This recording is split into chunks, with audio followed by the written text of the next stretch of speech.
singularity.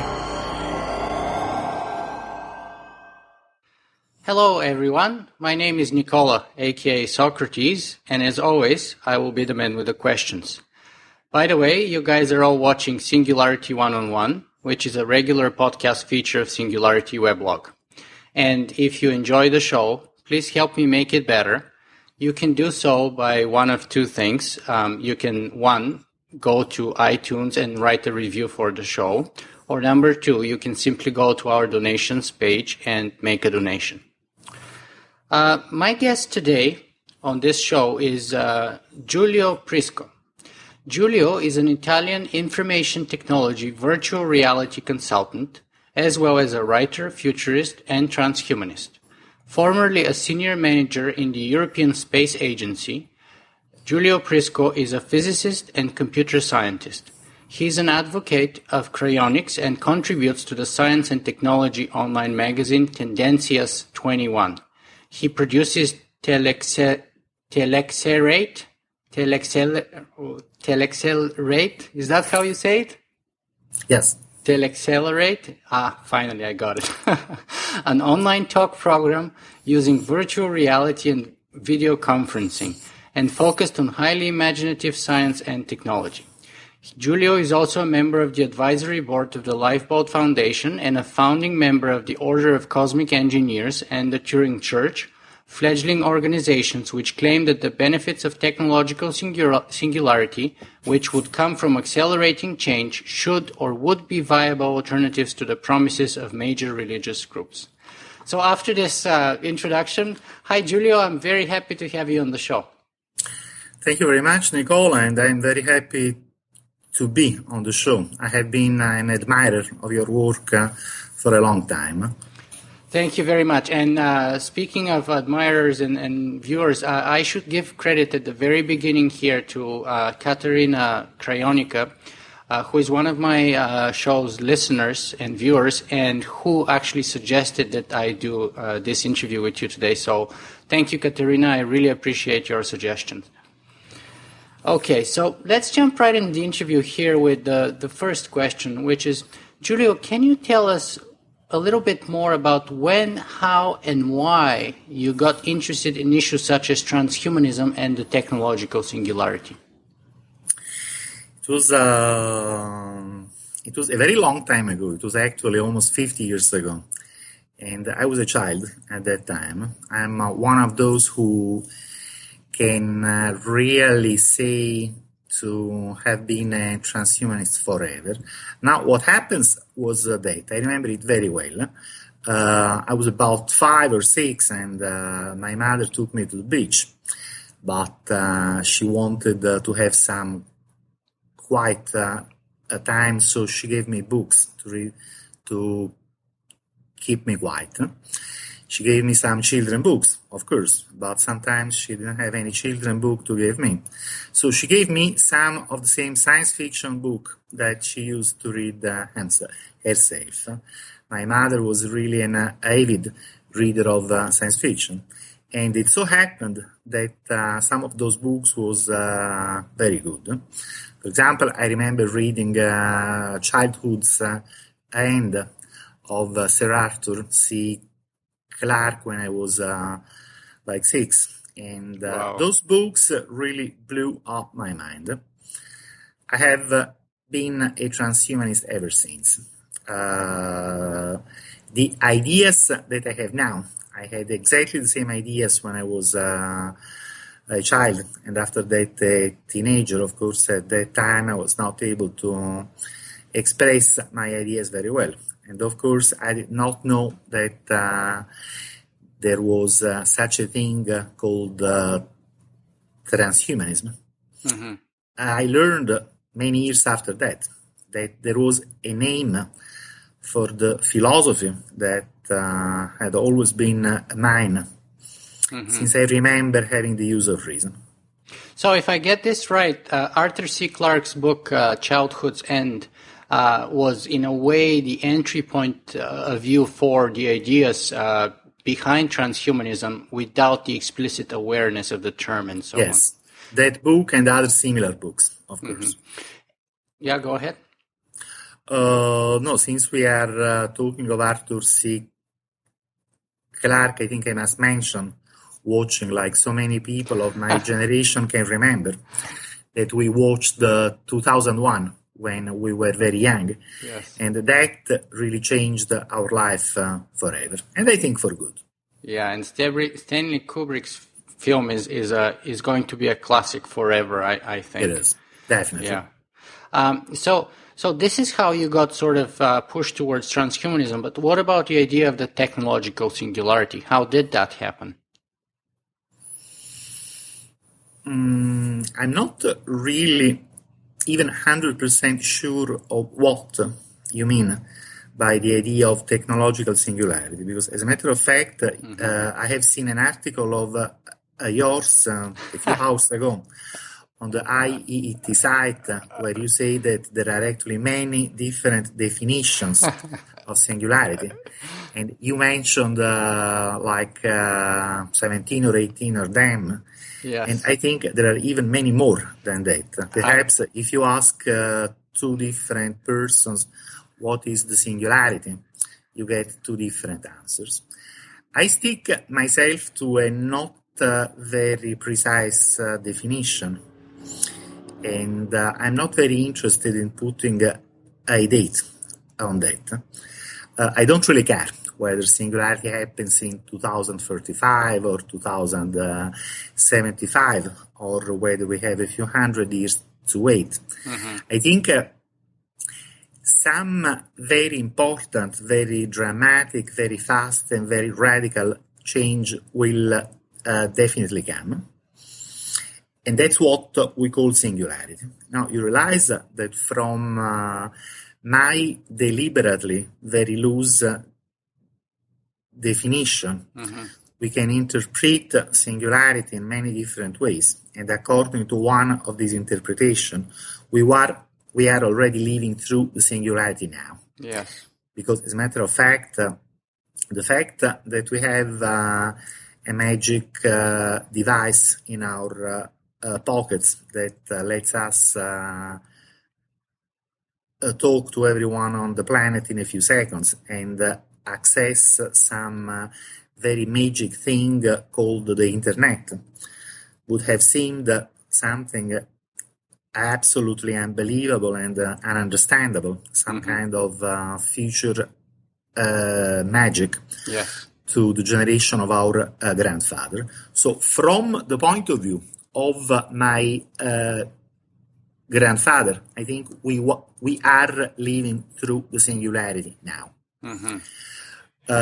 From our own point of view, since we are very used to the technology that we have around us, what we call singularity is something that happens in the future when we have even more magic technology around us. Let me see if I can press you a little bit here on that point, though, because you see, Werner Vinge says that if you take, for example, Mark Twain or a little bit better than average intelligent person from the 19th century, and you bring them in today, say, take, for example, Jules Verne or somebody else, they would be amazed by all the technological progress that we've made, but in a way, they would understand it.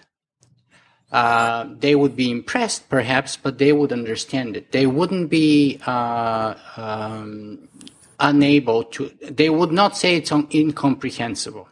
Now, the technological singularity, though, according to the Werner Vingian sort of meaning of the term, has this event horizon uniqueness of never happening before, in the sense that the difference between now and the moment that the singularity happens will be radically incomprehensible for us in our current form. Just like, say, if you bring a goldfish to our century, or just like a flatworm cannot understand the opera. So the difference of comprehension is humongous. There's an abyss of understanding between the two. So in that sense, your grandfather perhaps doesn't know how the internet works and so on, mobile technology and so on, but he understands the principles are scientific behind it. And in that sense, it's not too strange. Do you understand what I mean? And so the general definition of the singularity that I accept usually is the one that talks about this event horizon, radical uniqueness, never occurred before in the past, which separates everything that happened before and after, and the intelligences that deal with it. So after the singularity, when we have the birth of super smart, superhuman intelligence, we, with our own limited cognitive capacity, will not be able to comprehend it from this point of view unless we are beyond, on the other end of the hole, and looking backwards. Well, I do understand this definition, which, on the other hand, is kind of the standard definition of singularity, Yes. if such a thing exists. Yes. But I think this way of looking at things is perhaps over dramatized. Mm-hmm. Let me make another example. Let's not think of our grandfathers. Mm-hmm. But let's think of people, say, 1,000 of years ago, someone in the Middle Ages. Yes. Now, from their point of view, what was important was finding a way to eat every day. To survive, yes. Just the very fact that we, at least in our parts of the world, do not have a problem of hunger would have been something ununderstandable from their point of view. And when it comes to water, I am deliberately avoiding to make high-tech examples. Mm-hmm. I want to make low-tech example. How do you get water? Mm-hmm. There is a magic hole in the wall, and water comes out of that magic hole in the wall. Wow, that's fantastic from the point of view of someone who had to walk miles to get water. If you think of the problems that we faced, think how scared somebody is today seeing the possibility of being a couple of months late in the repayment of a mortgage to the bank, and think that that very concept would have been completely ununderstandable to them. Mm-hmm. Why am I making this example? Well, I'm making this example because I don't really believe in an event horizon where everything changes from one day to the next. Mm-hmm. I do think it will be a much more gradual thing that will happen. And I do think that even if the singularity would seem like something ununderstandable from our point of view, mm-hmm. it will continue to look like business as usual to those who will live through it. Mm-hmm. And that's why I was saying a few minutes ago that from the point of view of our grandfathers, we are living through the singularity now. Mm-hmm. Yeah. From our point of view, maybe the singularity will happen, I don't know, in the second half of the century. And from the point of view of those who will be alive at that moment, perhaps the singularity will be something that will happen in the future. Yes. I think it was Marvin Minsky who said that if you're actually riding or surfing on the wave of technological development, then from that point of view, there is no singularity, really, because you are riding the wave. I agree with that. Yes. So we spend a little bit of time here talking about the definition of the singularity, which could be very useful to sort of position your ideas. Perhaps it's also good to clear out the other term that we've mentioned here, transhumanism. Now, hold on one moment, if you permit me, coming to the definition. A few years ago, I think it was a think it was 2009, 3 years ago, I wrote an article called I am a singularity who doesn't believe in the singularity. Oh, wow. And I think it sums up very well my definition and position on the singularity, in the sense that I don't really believe anything like a singularity will happen according to its standard definition for the reasons that I just explained. But at the same time, I very much agree, and sympathize with what I may call the singularity mindset. We would not be here discussing now if we didn't share this mindset. And that's what I mean by I am a singularity who doesn't believe in the singularity. That's very interesting. I'll try and see if I can find the link to that article and post it. I'll send it. Together with the interview. Fantastic. So perhaps can we move on then to the definition of transhumanism and see if you have a more specific definition about that term, or are you equally broad? Is a very broad definition as well, I guess. I think transhumanist is just the idea that we can improve the human condition by using advanced technologies. And what the transhumanist thinks is that first, it is something feasible. Improving our conditions through advanced technology is something that we can do. And second, it's something desirable. It's something that we should do. I think this is the very central definition of transhumanism that is more or less shared by all transhumanists. Then, of course, we have individual differences regarding so many other points. But I think on this point, everyone who calls themselves a transhumanist would agree. So when you say this is something that we should do, you mean from an ethical point of view, don't you? I don't really know what the word ethical means.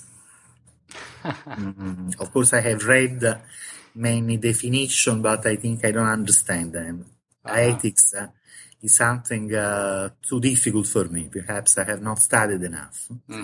I think if something results in happiness of many people, then it is something good, and we should do it. If something instead makes people unhappy, then it's not good, and it's not something that we should do. I really am not interested in any concept of ethics deeper than that.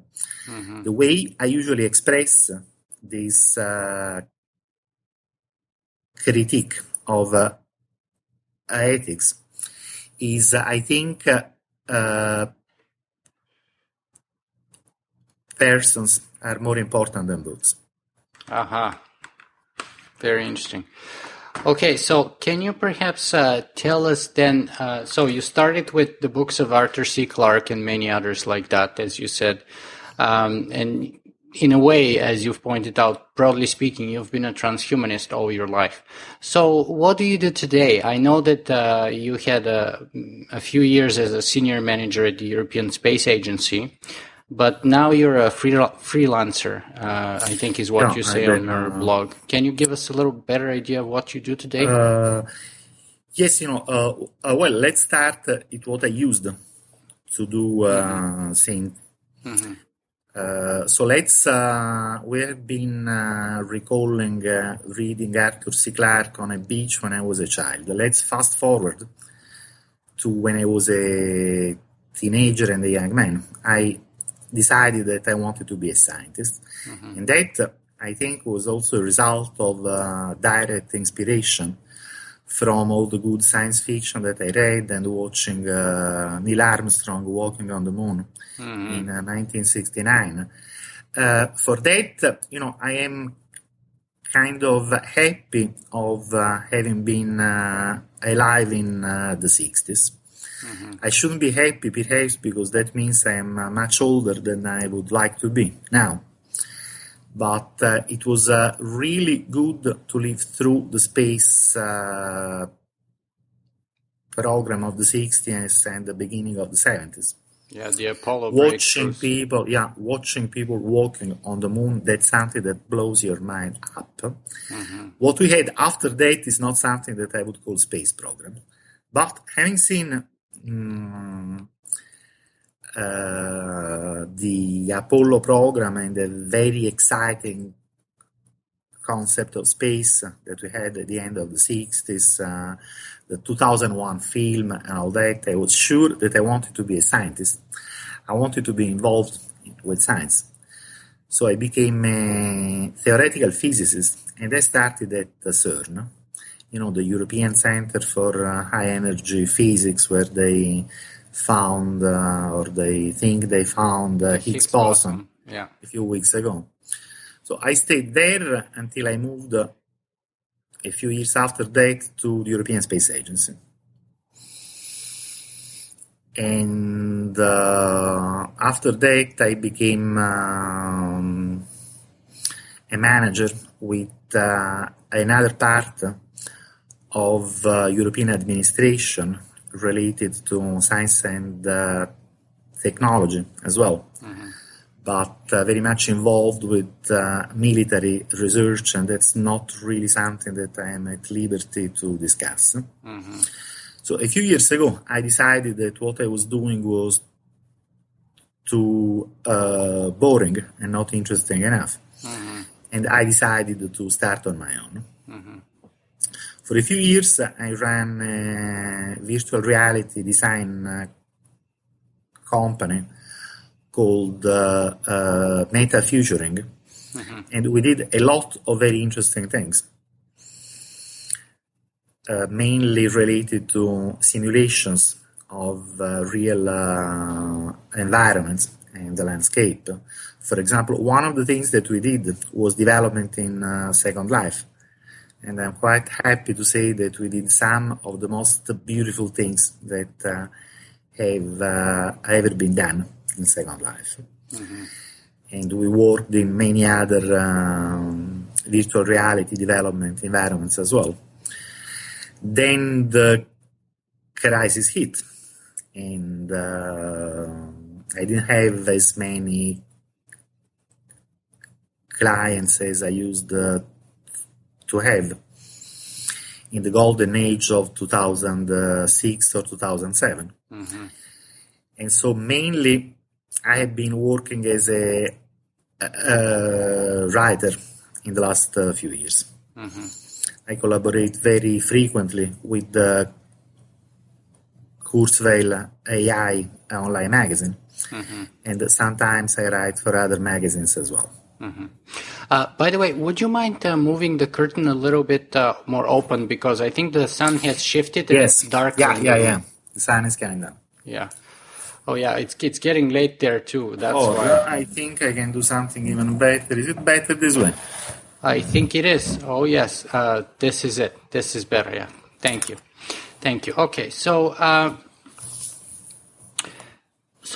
what's the motivation then behind all the work that you've done throughout the years at CERN, at the European Space Agency, now at Second Life, and so on? What, if you are to sort of self-analyze yourself, what's your motivation? It really comes back to what we were discussing a few minutes ago about high and difficult concepts like what is good and what is not good. My real motivation is to be happy. and doing things that I find interesting makes me happy. Doing things that inspire some sort of beautiful cosmic visions, that kind of things that makes you willing to wake up in the morning and do something good. That makes me happy. Gives me a lot of intellectual enjoyment, and that's the reason why I do what I do. But I would hazard the idea that that's the reason why we all do whatever it is that we do. So I'm not different from anyone else in this respect. That's a very Epicurean idea, by the way. Definitely is. Yeah. So, and I'm a big Epicurean fan. I mean, I love ancient Greek and Roman philosophy, but especially the ancient Greeks. The Epicureans are perhaps one of my favorites. So let's move on to sort of the more in-depth discussion of the singularity and transhumanism. But before that, I want to make a connection point between those two by asking you this question and see if it's going to work well or not. Are you religious, Giulio? As all important questions that really deserves a simple answer, and my simple answer is yes and no. Very simple. Perhaps we can come back to this point. Let's come back. I think if you have been reading I have a quote writings recently, then you realize that that's what this kind of things is what I spend most of my time on. Yes, I have a quote here from you. Let's stay with singularity and transhumanism, and then let's move to this. Yeah. So, okay. So, I'll come back to the quote then a little bit later. Then let me ask you this: is the singularity a religion? Because I interviewed Jaron Lanier probably a year ago or so, and Jaron's criticism towards the singularity in general and most singularitarians is that it is what he calls the rupture of the nerds, the religion for geeks. And then he has an argument stemming all the way from, Alan Turing and his, supposed suicide and the original sin and all of that. So do you agree with that view that the singularity is a religion? Well, I have been working in the virtual reality field with so many years. How could I ever disagree with Jared Lanier? Yes, I do agree with that.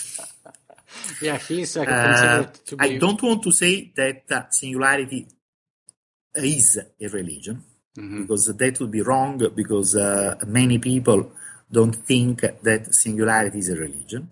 But I can definitely say that transhumanism and the singularity are things that can be interpreted as a religion by those who want to interpret them this way. And in the life of someone who wants to interpret the singularity as a religion, then singularity can play exactly the same role that was usually played by religion in the lives of our grandfathers. And is there any difference with respect to transhumanism, or is it the same situation there? I don't make a sharp difference between the concept of singularity and transhumanism. So whatever I say about one can also be applied to the other. As a matter of fact, as I use the words myself, singularity and transhumanism are largely synonymous. I know that not everyone sees things this way, but this is how I use these words myself. Yeah, because one thing that I've noticed in the communities is that not all singularitarians are transhumanists, perhaps, but even more so, not all transhumanists are singularitarians. I think that's even more true. And I think Max Moore is one of those people who is perhaps one of the best known transhumanists. I mean, I think he coined the term transhumanism, but I wouldn't say that he would say that he's a singularitarian also. Well, in fact, Max wrote a couple of years ago an article detailing his own understanding of the singularity, and his position is very similar to my own. Oh. In fact, he didn't, he doesn't like singularity because it gives you the idea of a mathematical discontinuity.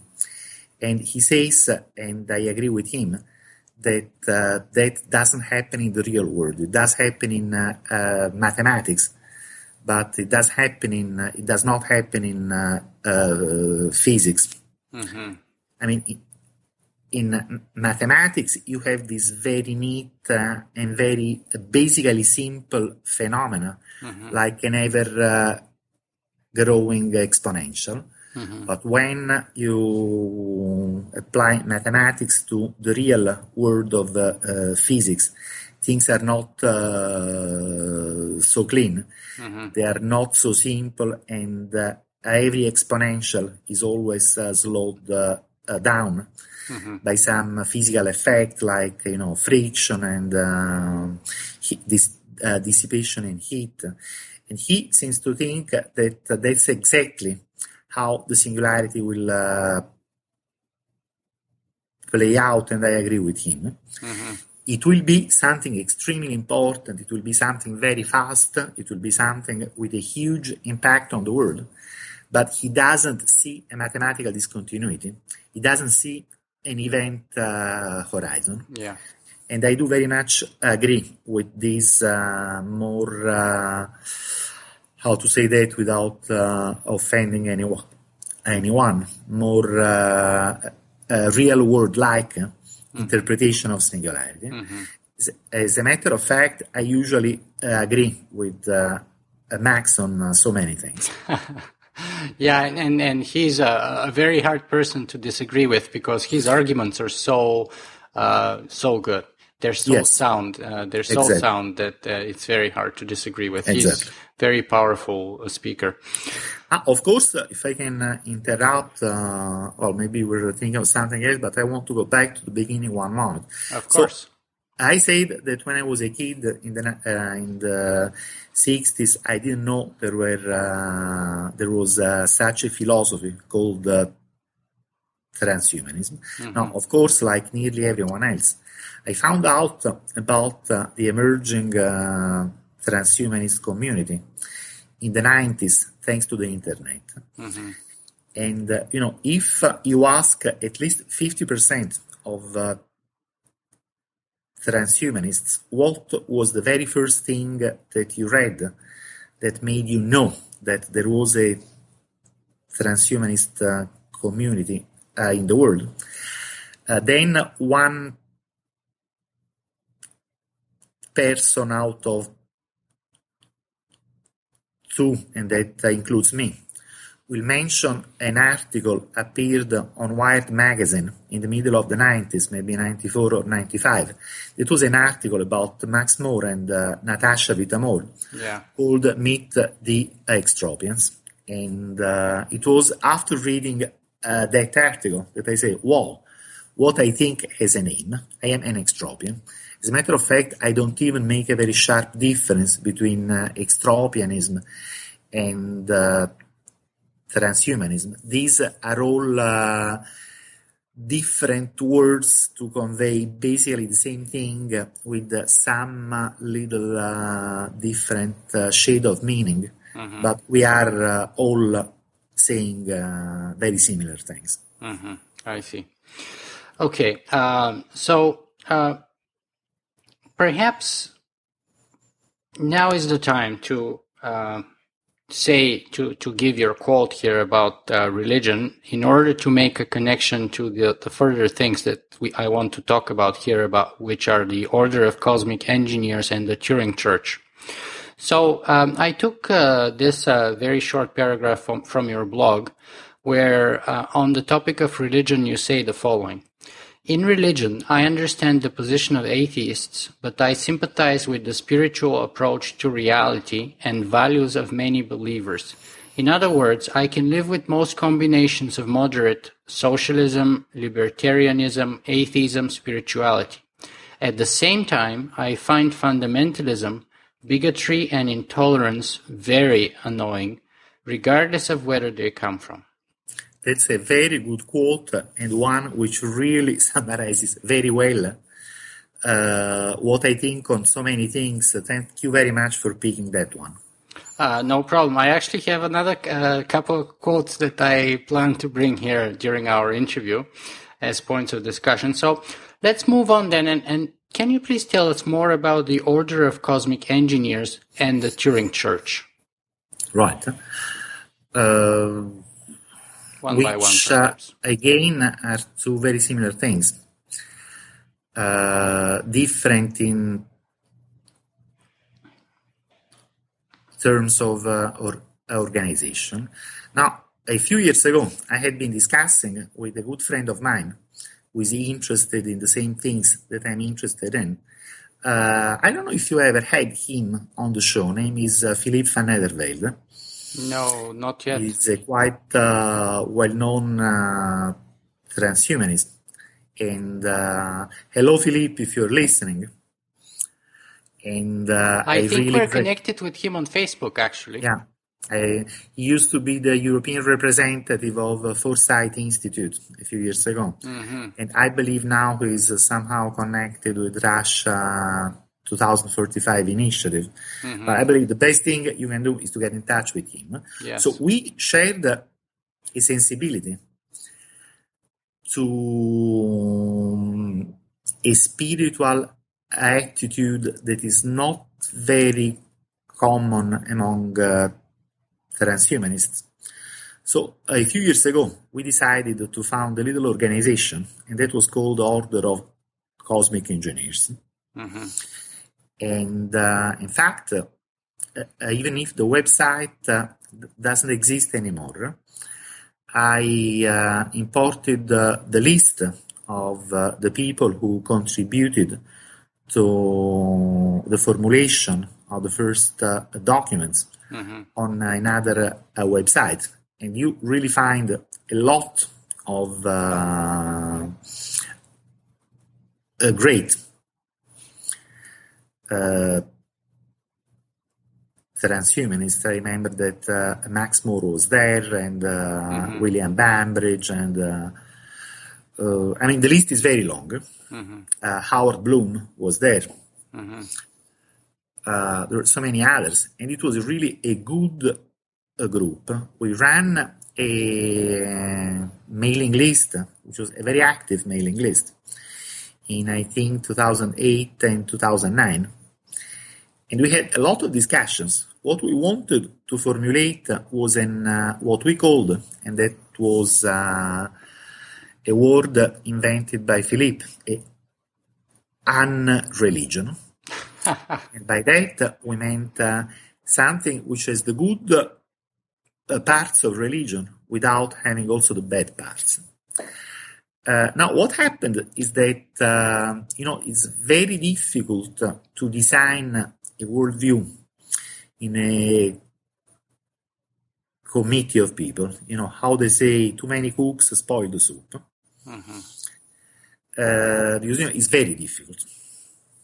Because whatever you say, there will always be someone who, for very good reasons, doesn't really agree that that's the right impostation, would like to make some little change and some little extras. There are things on which it's impossible to really agree if you want to formulate that.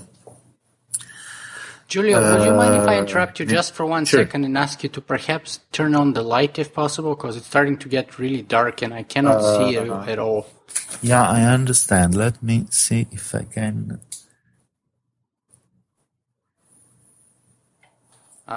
Much Does better. this improve things? Yeah, perfect. Much better. Excellent. Excellent. Thank you.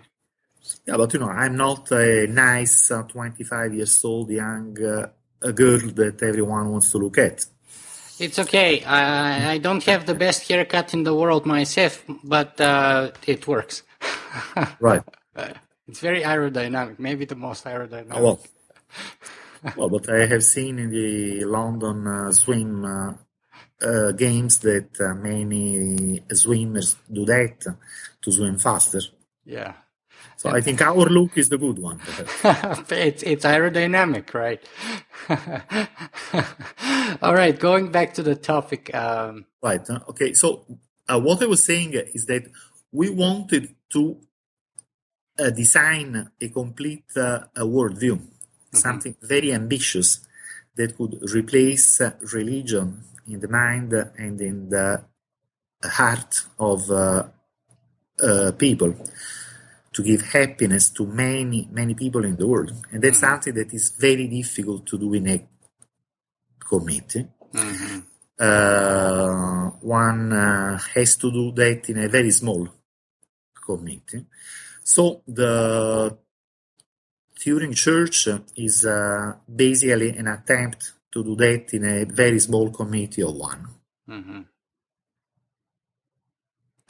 But the idea is the same.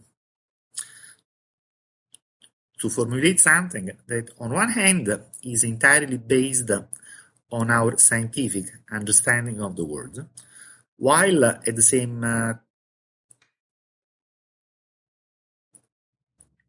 time is able to give the same mental benefits that religion gives. Hope in immortality, hope in future resurrection, in sense of a meaning, a sense of a wonder at the marvelous universe that we live in. So let me stop you here for a second and say that I find this very interesting that you're looking for the intersection of transhumanism and spirituality. That doesn't happen very often at all, especially I think in transhumanist circles.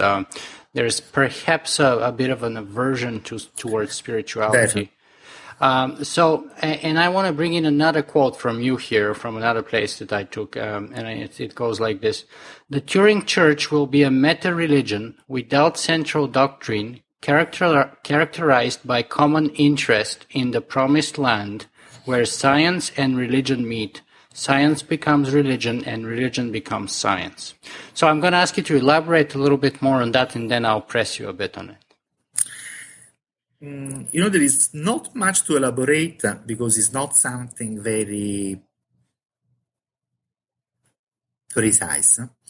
It's not very precise by design.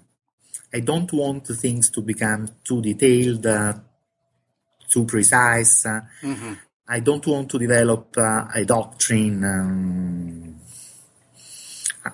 I'm not to do any of that. I'm not interested. What I want to do is to explore spiritual concepts in the light of science and technology with other people who share the same sensibility. So that's why,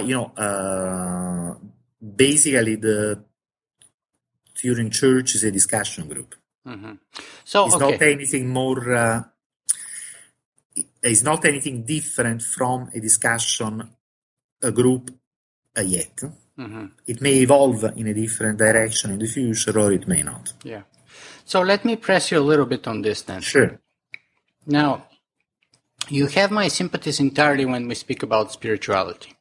I, for example, am very interested not only in philosophy, but also in Zen Buddhism. I've always found myself extremely drawn towards Zen Buddhism, perhaps more than anything else, but also a bit of Taoism, Confucianism, and even Hinduism.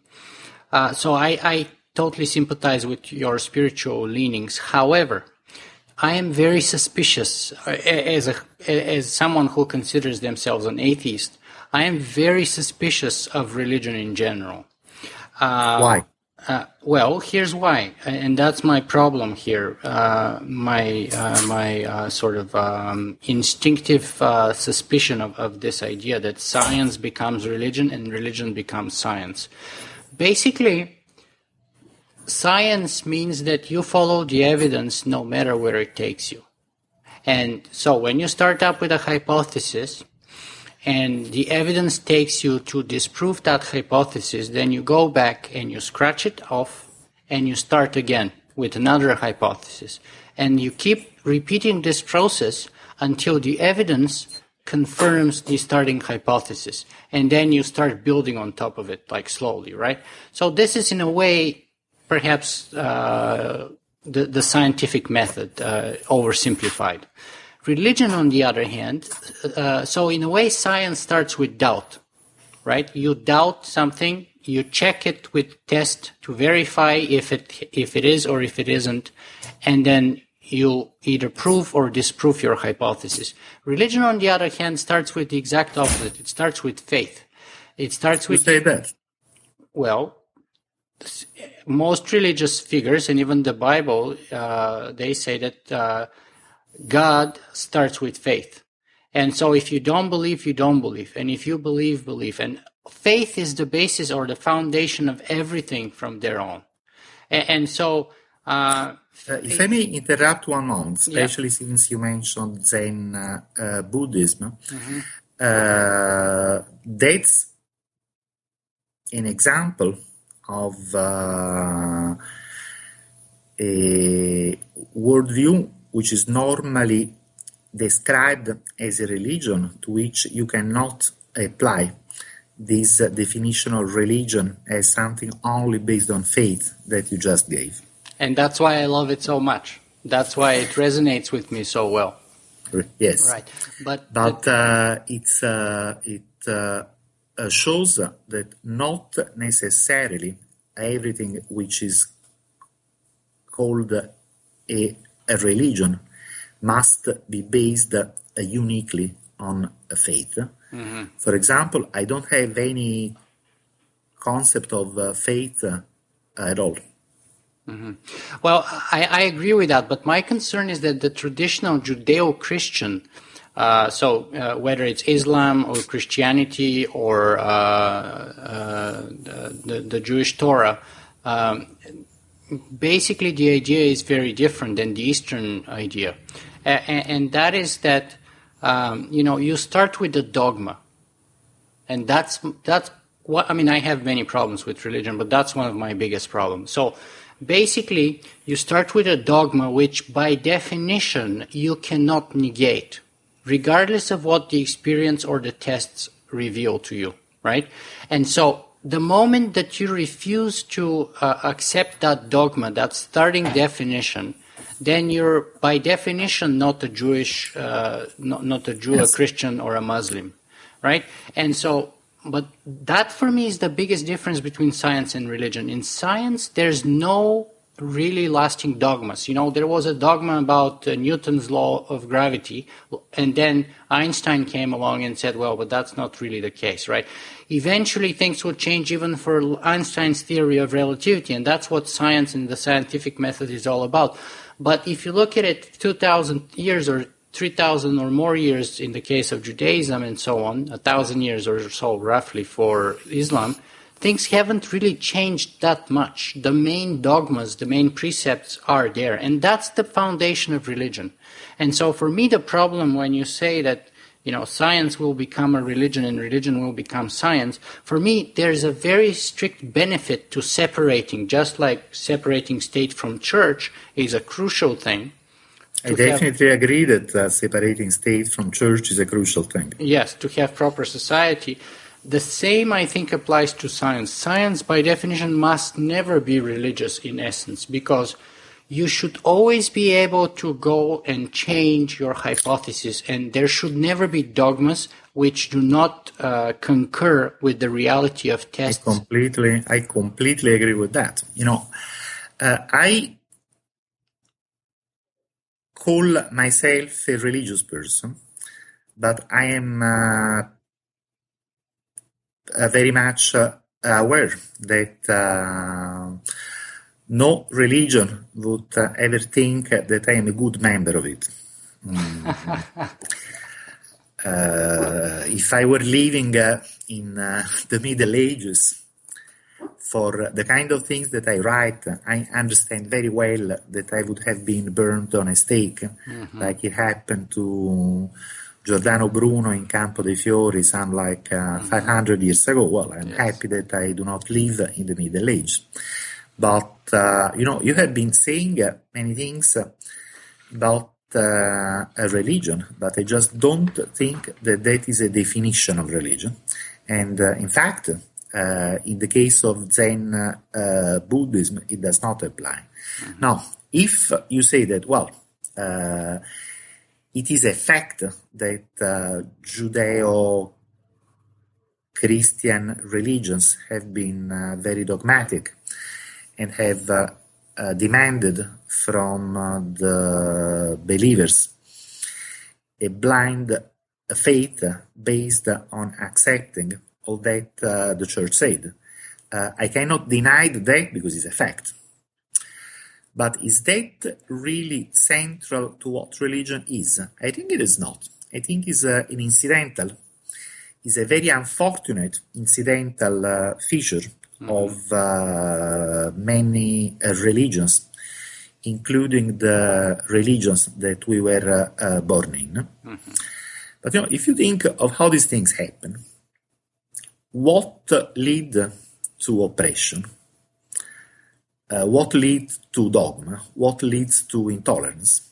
Is not spirituality, is not ideology, is not philosophy. It's something much more concrete, I believe.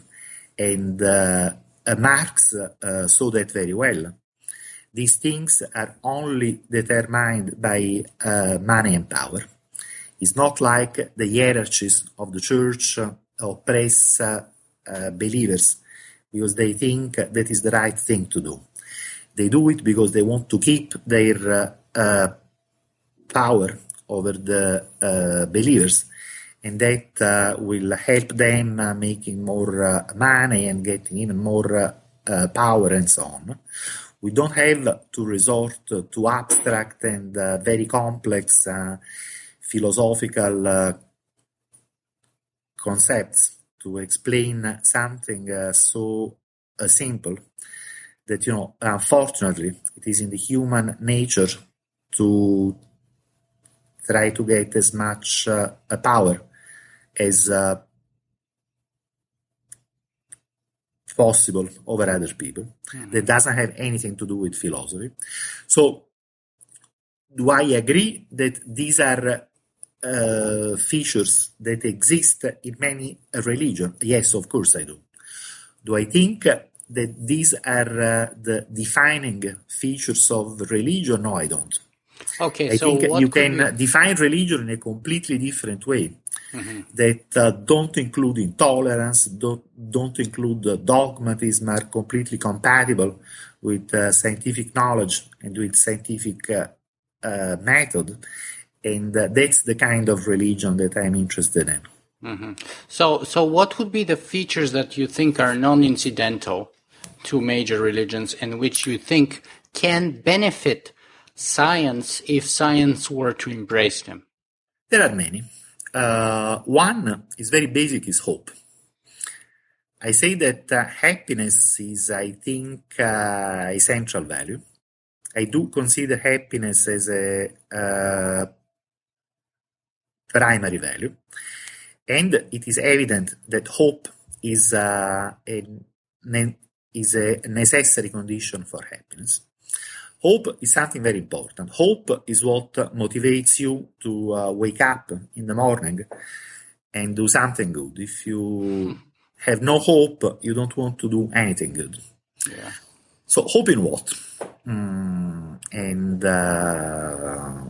that's also the reason why we have invented religion. There are many reasons, of course, but I think this is the most important one.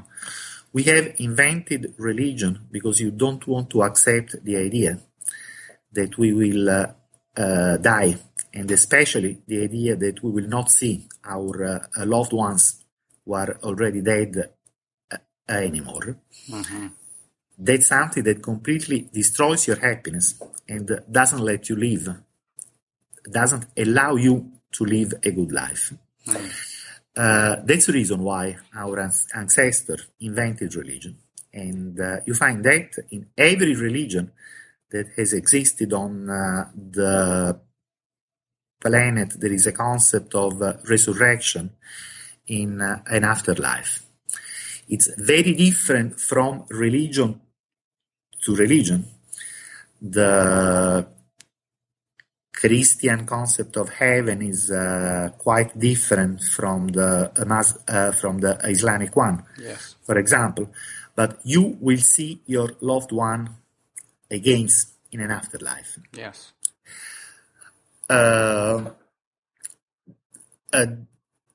This is what our ancestors thought, and it's very easy to see that this has a big survival value at the societal level, because if you can hope in something, you are a better fighter, or you are a better hunter, or a better farmer, or a better worker. So you need hope, and specifically, you need hope in resurrection in an afterlife. Now, our ancestors were not able to even remotely imagine any mechanism for that. So they had to invent the concept of supernatural.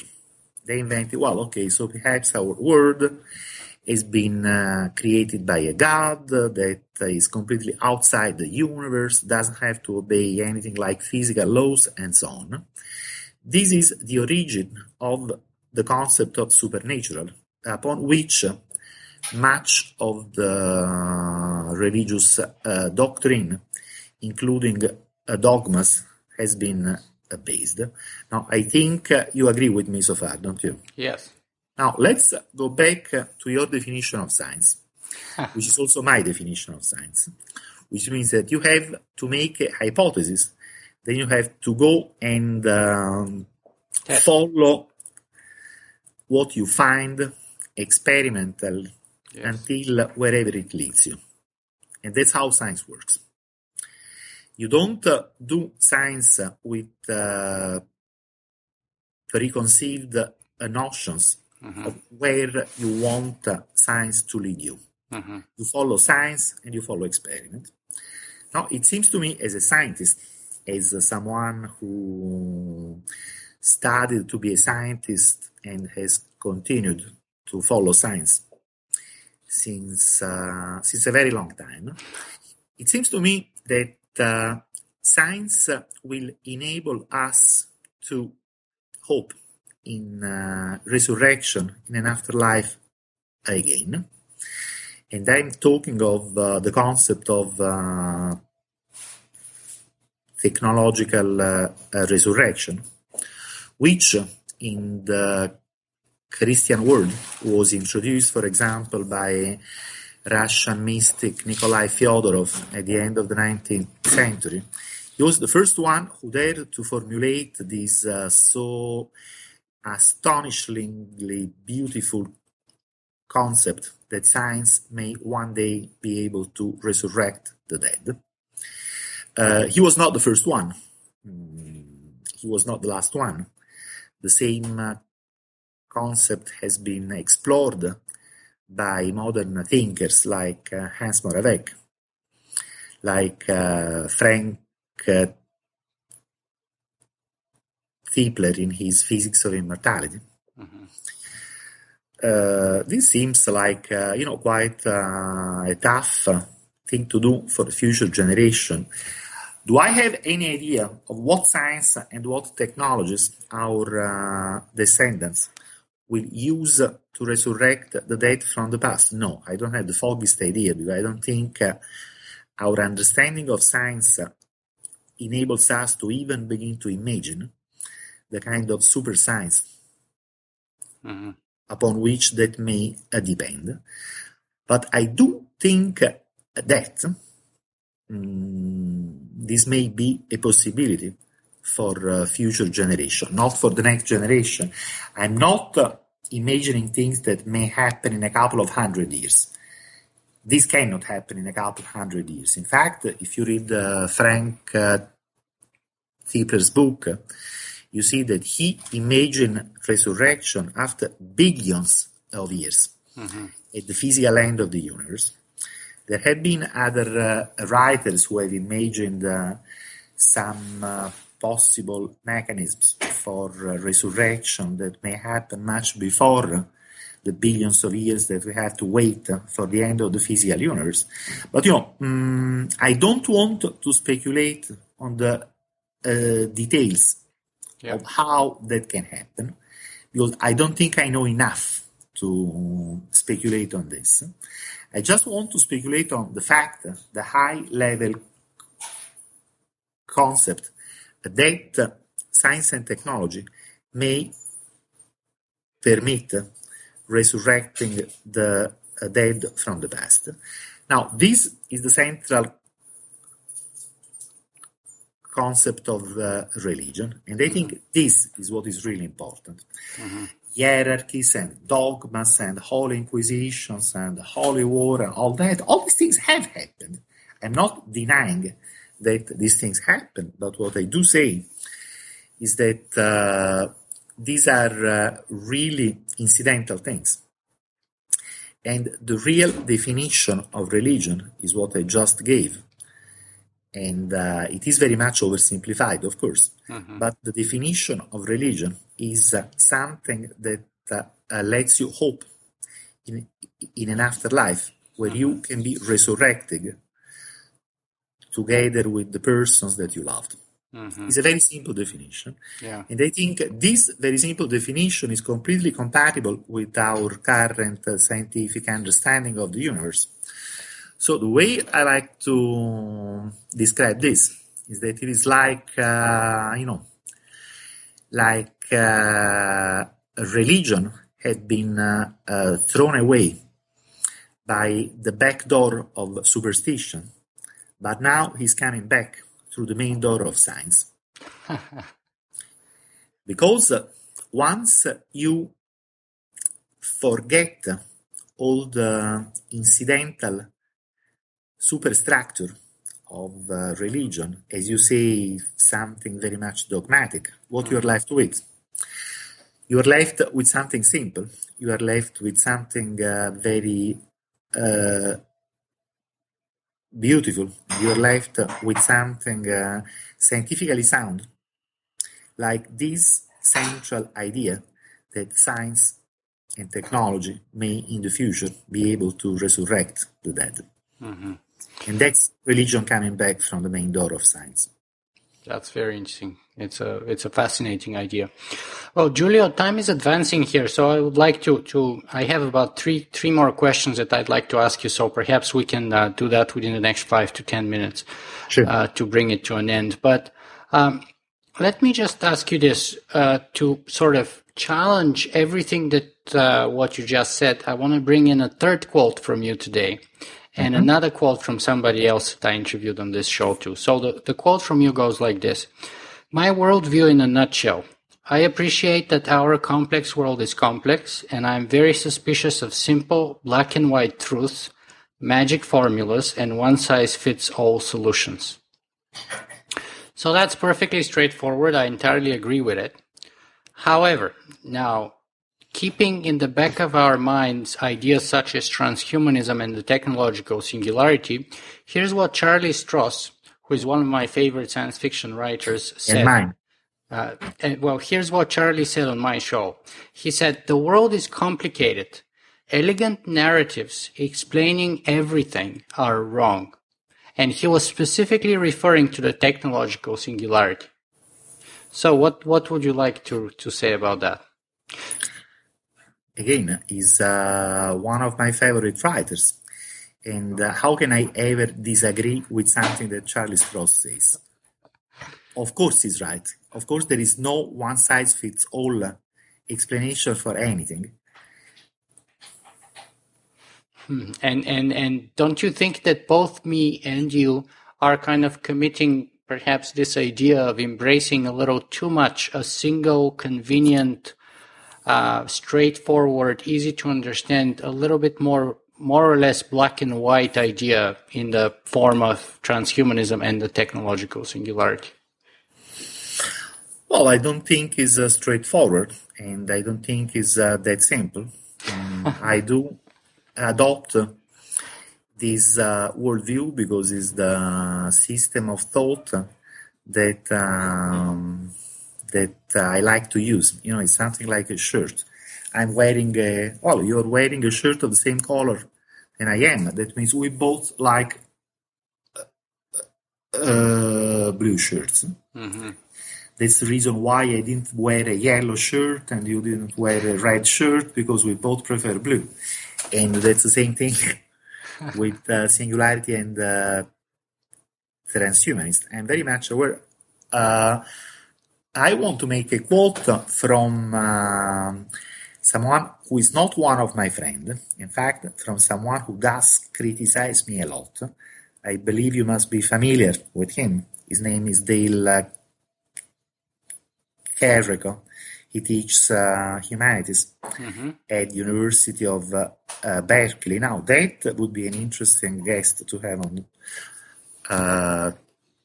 the show. Anyway, he does criticize me and other transhumanists really a lot, but sometimes he says interesting things. And one thing that he said once is that our transhumanist aspirations constitute the stained window that colors our everyday perception of the world. And that is completely right. Also in the sense of Charlie Strauss. It is a choice. It is a choice that we have made. Both you and I have made the choice of wearing a shirt of this color, and we have made the choice of seeing the world to this specific color. In this sense, it's not surprising. It's just a personal choice. Very interesting. Giulio, it's time to bring our conversation to an end with the last two questions that I always ask of guests on my show. So the first one is, where can people find more about you and your work? It's scattered. I'm very easy to find on Google, but I remember that you started the show by reading from the Wikipedia page about me. Yes. And that page needs very much to be updated. So in the meantime, I would recommend to start there. But let's make something even more interesting. I guess you will write something about this interview. Yes.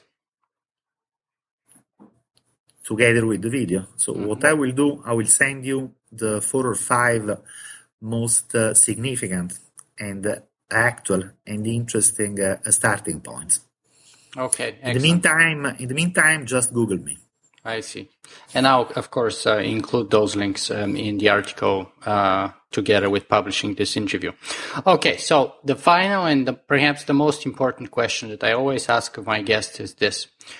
Giulio, do you have a single message or the most important thing that you would like our viewers and listeners to take away from this interview with you today? I think we have already covered that in more detail, but what I would like to remind all viewers is that a dead is not at the end.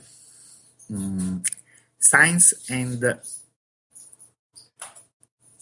technology not supernatural God, but future science and technology may be able to resurrect us in the future. As simple as that. Very interesting. I hope you're right, but even if you're not, there's so much we can talk about just this one topic that but Nicola, it's not a dogma. It's not something that has to be right because it's written on some books. It's something that we have to do ourselves. You see my point? Yes, absolutely. Now, I don't say that I am right. I never think that I'm right. I'm just saying that what it's possible. We have been discussing, I think, is very much compatible with our scientific understanding of the world. Yes. But it will not happen because it's written on an old book. It will happen if scientists and engineers and ourselves and our children and our grandchildren and future generation make it happen. So what I think I'm right. I hope I am right. I hope so too. Now, let's suppose I'm not right. That nothing of that will happen because the human race will be wiped out by an asteroid in a couple of 100 years. In that case, I'm not right. Well, perhaps some alien civilization will engineer resurrection, but it will not be us. But even in that case, I think a worldview based on something good that will happen in the future if we make it happen is also a very powerful motivating factor for ourselves here and now, regardless of whether it happens in actuality or not. Because what do we have to do in order to enable our future children to develop resurrection technology? We have to continue developing science and technology. But now, first, something more important first. We have to make sure that our species continue to exist. That means we have to avoid war. We have to colonize space because we cannot remain confined here on a little planet for too long time. Yes. In order to achieve future scientific resurrection, what we have to do are all the things that we have to do anyway. Living in peace on the planet, ensuring a better world for future generation, colonizing space, overcoming our instinct to fight each other all the time. And you see, these are things that we have to do because they are the good things to do, and exactly the same things will enable our descendants to develop magic technology. And that's something that really makes you get out of bed with happiness in the morning because you have something to do. So I think I'm right. But even if I'm not right, perhaps I'm right anyway. All right, and I think, as I said, as I was saying, that there's so much we can talk about that one topic alone that I might get tempted to invite you again on the show sometime later on. I will be always happy to come back, and I would like to express again my thanks together with all the transhumanist community for the really excellent work that you are doing with these podcasts. Oh, thank you very much. I think you're making me blush, and I'm not easy to blush actually at all. Thank you very much, Nicole.